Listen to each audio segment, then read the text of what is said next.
आज मैं आपको इस वीडियो में क्लास 7th की जो ग्रामर की बुक है उसकी आज मैं वॉइस चैप्टर की क्वेश्चन नंबर 1 की चर्चा करता हुआ मैं आगे की ओर बढ़ूंगा। अभी आप इसमें देखेंगे किससे बनाया कैसे जाए।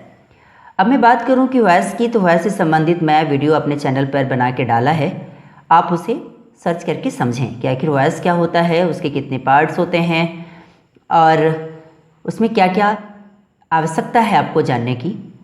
तो मैं फर्स्ट ऑफ ऑल पहले बात करूं कि वॉइस में भी थोड़ा सा मैं चर्चा आपके लिए कर देता हूं कि वॉइस में भी आप इतना ही समझें कि डूअर और रिसीवर के मुताबिक वर्ब का परिवर्तन ही वॉइस कहलाता है।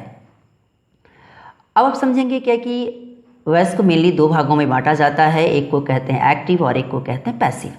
एक्टिव में वर्ब सब्जेक्ट अर्थात डूअर के मुताबिक चेंज होता है, पैसिव में वर्ब आपको ऑब्जेक्ट, जो एक्टिव का जो ऑब्जेक्ट होता है वो पैसिव का सब्जेक्ट बन जाता है, उसके अनुसार वर्ब का परिवर्तन होता है। आप इतना ही समझें कि एक्टिव का जो सब्जेक्ट है वो पैसिव का ऑब्जेक्ट बनेगा और जो एक्टिव का ऑब्जेक्ट है वो पैसिव का सब्जेक्ट बनेगा। दूसरे की बात करें कि ऑब्जेक्टिव केस की जब मैं बात करूं तो उसमें आप उसकी भी स्टडी करें ताकि ऑब्जेक्टिव केस कितने होते हैं, सब्जेक्टिव केस कितने होते हैं और कैसे उसको सब्जेक्टिव से कैसे ऑब्जेक्टिव केस में लाने की बात अगर आती है तो उसको कैसे लाते हैं। और मैं बात करूं कि जितने भी सारे पैसिव वॉइस बनते हैं तो उसमें आप इतना समझ लें कि उसमें ऑब्जेक्ट की समझ आपके पास होनी चाहिए कि ऑब्जेक्ट कौन कौन से हैं और कैसे उसे यूज़ करने हैं। अब मैं ज़रा बात करूँ क्वेश्चन नंबर 1 की कि क्वेश्चन कहता है क्या कि the girls fail in the pothole. अब कहता है क्या कि पॉटहोल आखिर होता क्या है, इसको कहते हैं सड़क का गड्ढा या जलज गर्तिका।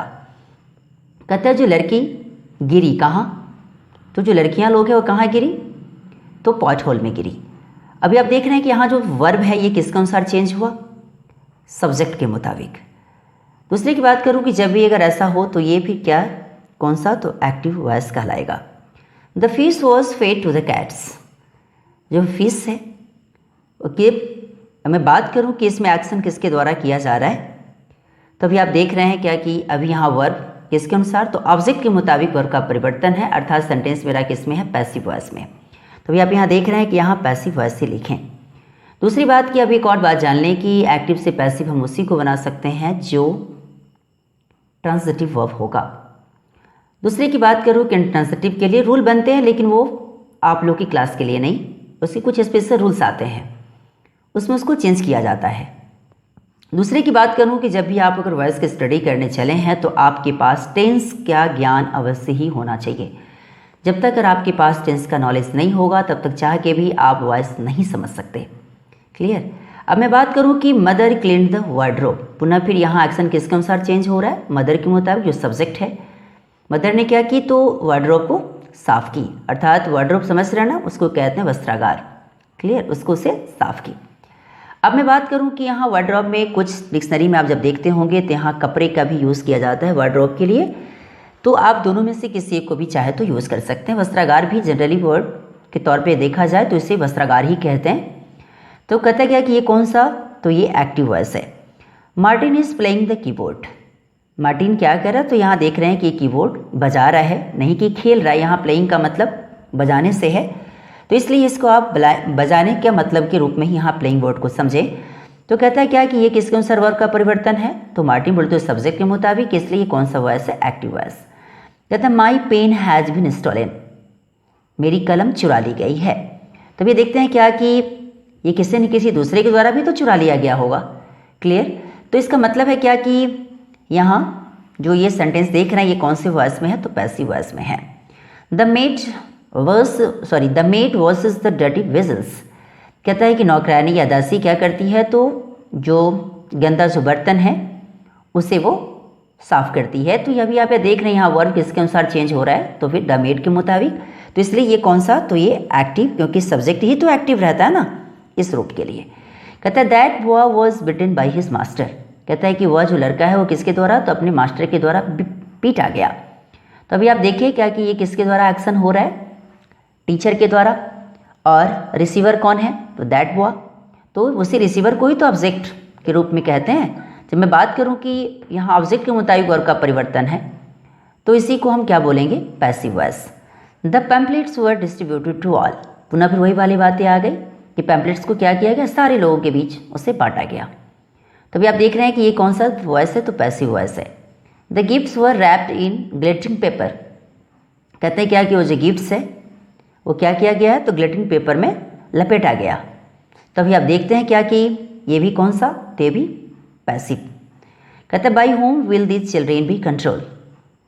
कहते हैं क्या कि कौन ही सारे बच्चे को कंट्रोल करेगा। क्लियर। तो जब भी अगर वर्ड अभी देख रहे हैं यहाँ, तो अभी दिख रहा है कि ये कौन सा वॉइस है, तो ये पैसिव वॉइस है। अब इसी के जस्ट हम नेक्स्ट वाले क्वेश्चन पे चलता हूँ। अब मैं क्वेश्चन नंबर बी पे आता हूँ। बी नंबर क्वेश्चन पुनः फिर कहता है कि री right the following sentences in passive voice. अब क्या करता है कि 1 से लेकर 10 तक के सेंटेंस को आपको पैसिव वॉइस में पुनः लिखने हैं।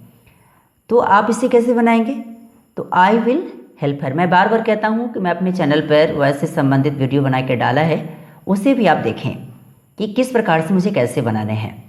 तो कहता है आई विल हेल्प हर, इसका जो ऑब्जेक्ट होगा सो पैसिव का सब्जेक्ट, और एक्टिव का जो सब्जेक्ट होगा वो पैसिव का ऑब्जेक्ट बनेगा। तो देखते हैं हर का जब अगर सब्जेक्टिव केस के रूप में लाएंगे तो यहाँ वर्ड बनेगा सी, और आई का जब ऑब्जेक्टिव केस के रूप में ले जाएंगे तो वर्ड बनेगा मी। क्लियर। तो कहता है क्या कि सी विल बी हेल्प्ड बाय मी। जब भी अगर यहाँ विल, अभी जितनी भी सारे मोडाल्स ऑक्सिलरी हैं, सारे मोडाल्स ऑक्सिलरी जब भी अगर एक्टिव वॉइस में आए तो उसके साथ हमें बी लगाना ही पड़ता है, और बी के बाद आने वाला वर्ब हमेशा क्या आता है, तो हमेशा V3 ही आता है। लेकिन याद रहे कि बी के बाद दो जगह आपको V4 देखने का मौका मिलता है। एक तो फ्यूचर कंटिन्यूअस में, और दूसरे की बात करूं कि माइट बी कमिंग। जब कोई भी अगर सेंटेंस लगा मिले कि सी माइट बी कमिंग, अर्थात क्या कि वो शायद ही आ रही होगी। दूसरे की बात करूं कि सी मे बी कमिंग, ऐसा भी सेंटेंस कभी आपको मिलेगा, तो अब इससे कंफ्यूज ना हो कि वो सेंटेंस गलत है, लिखा हुआ नहीं, और उसके आने की संभावना ज़्यादा, अर्थात क्या कि वह आ रही होगी। क्लियर। इस रूप से आप समझें।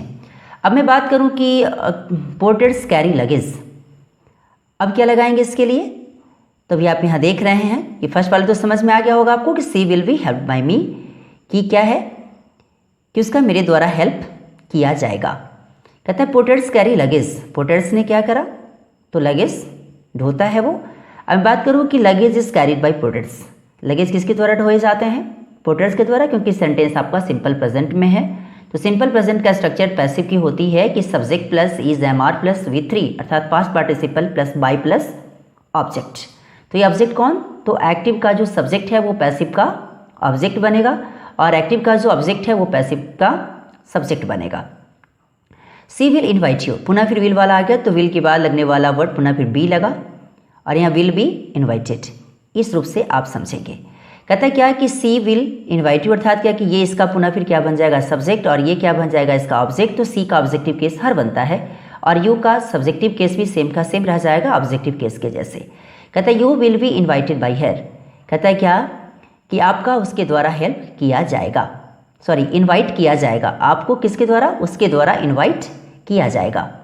यहाँ गलती से हेल्प बुलाया गया है, इसलिए आप इसे इन्वाइट ही समझें, उस गलती पे ध्यान न दें। Mister Sharma owns a Honda City car, अब इसको कैसे बनाएंगे, सेंटेंस आपका सिंपल प्रेजेंट का है, तो पुनः फिर से एमआर लगाने पड़ेंगे, अर्थात क्या कि यहाँ a Honda City car singular है, तो a Honda City car is owned by Mr Sharma. Clear. इस रूप से इसको समझें। कहता है lightning struck their house, lightning ने क्या किया, तो उसके हाउस को स्ट्रक कर दिया, उन लोगों को, उन लोगों की जो घर थी उसे, उन लोगों के घर को क्या कर दिया, स्ट्रक कर दिया।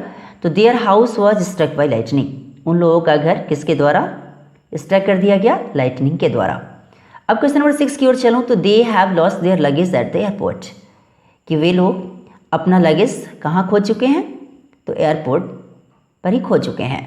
अर्थात उसको बनाएंगे तो कैसे बनाएंगे, तो यहाँ सेंटेंस हैव है, बोले तो प्रेजेंट परफेक्ट का सेंटेंस है, तो इसके साथ हैव बीन लगता है या हैज़ बीन लगता है, और V3 हमेशा याद रहे, और इसका जो क्या है, जो इसका ऑब्जेक्ट होगा सो पैसिव का सब्जेक्ट बनेगा, इसका जो सब्जेक्ट होगा वो पैसिव का ऑब्जेक्ट बनेगा। जिससे कि अभी आप यहाँ दिखाई दे रहा होगा आपको कि their luggage has been lost at the airport by them. इस रूप से इसको समझें। अब कहता है कि उन लोगों का जो लगेज है वो कहाँ खोया गया, किनके द्वारा, उन लोगों के द्वारा कहाँ खो लिया गया है, तो एयरपोर्ट पर ही खो लिया गया है। अब कहता क्या कि the dog dug a hole in the garden. Dog ने क्या किया, तो एक होल खोदा, कहाँ, गार्डन में। तो ये सेंटेंस आपका सिंपल पास्ट का है।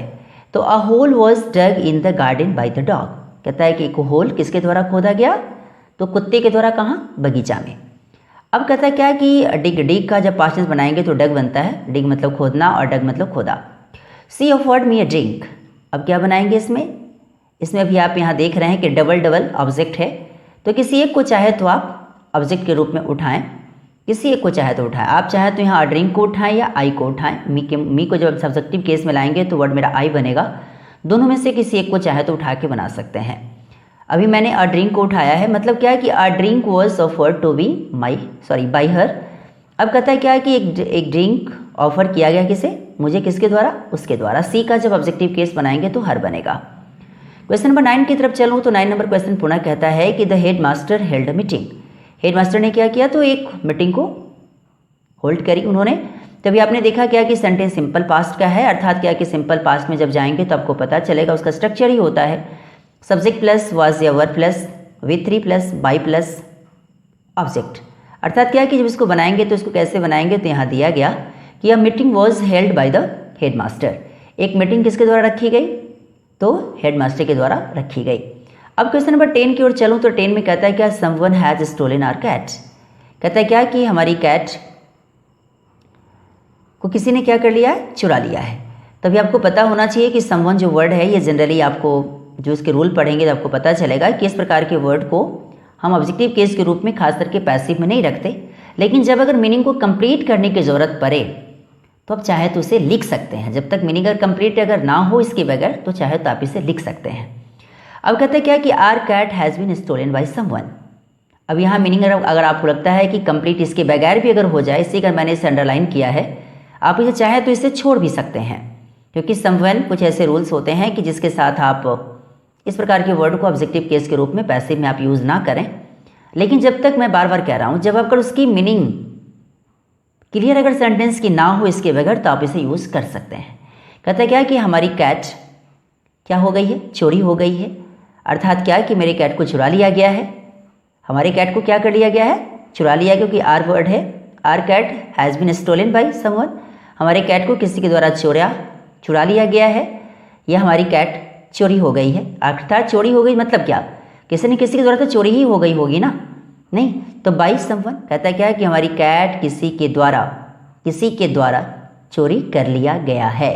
इस रूप से आप इसे समझें। मैं बार बार कहता हूँ कि एक्टिव से पैसिव में लाने के बाद मीनिंग में कोई परिवर्तन नहीं होता, मीनिंग सेम रहता है, लेकिन लिखने का तरीका केवल चेंज हो जाता है, नहीं, लेकिन मीनिंग में कोई परिवर्तन नहीं होता। और मैं उम्मीद करता हूँ कि मैं इस प्रकार से समझाया हूँ, उम्मीद करता हूँ कि आपको समझ में आ भी जाएगा। लेकिन थोड़ी सी कोशिश फिर भी मैं आपको कहूँ कि सेल्फ स्टडी करा किसे, विदाउट सेल्फ स्टडी किए कुछ भी संभव नहीं, इम्पॉसिबल। इसलिए सेल्फ स्टडी कीजिए, थरोली पढ़िए, किसी भी पोर्शन को कंप्लीट करने के लिए थरोली पढ़िए। जब तक आप उसे थरोली नहीं पढ़ेंगे तब तक काम नहीं चलने वाला।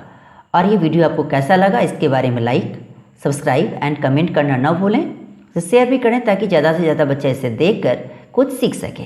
Thanks a lot.